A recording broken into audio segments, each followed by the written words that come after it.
Hello everyone, I'm Brendan Marcello. This is Joel A. Erickson. It is a Monday night, a little bit of a different schedule this week than what you'll see the rest of the season.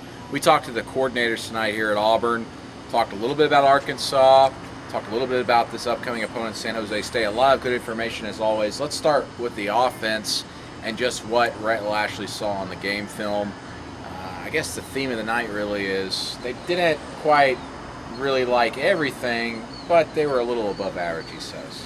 Yeah, Lashley said he'd give the offense a C+ or a B-, which is a little hard to swallow when they had 600 yards. But he said he mentioned 2 key penalties in the first half. He mentioned those 3rd and shorts they didn't get.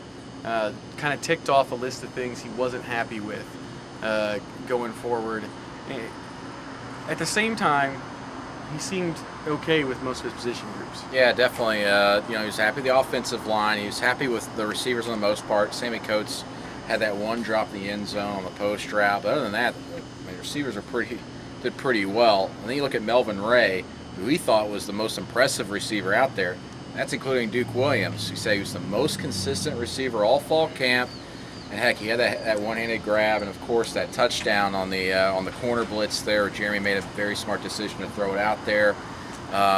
Really good play overall by the receivers. I think the main thing is that from the spring when he said these guys have got to start catching balls. They might be too low or too high, but it's your job to catch it. And the receivers, for the most part, did that. It looked like, when I went through my film study earlier, it looked like Melvin was kind of taking over that role that Jalen Denson played last year.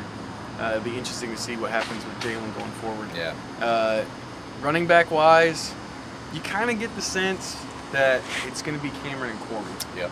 Yeah, I think so. I think we're going to see a little bit of Peyton Barber from time to time, but with the way they're running and the way they're mixing things up, Corey Grant really, when Nick Marshall came in and they started going more to the outside, they brought Corey in, reeled off a couple of big runs, and then obviously the middle of the field was open up because of the zone read, and that's when Cap started to get it going.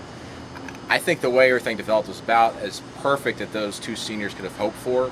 And moving forward, I think it's going to be more of the same. And who knows, maybe Rock Thomas can crack the rotation at some point if he has a big game say against San Jose State. But right now, it's going to be those 2 guys. Both running backs mentioned the effect Nick had on the running game, and I asked Lashley about it tonight. He said basically what you can all see easily on tape. When Nick's in the game, defenses pay attention to him, and it just opens room.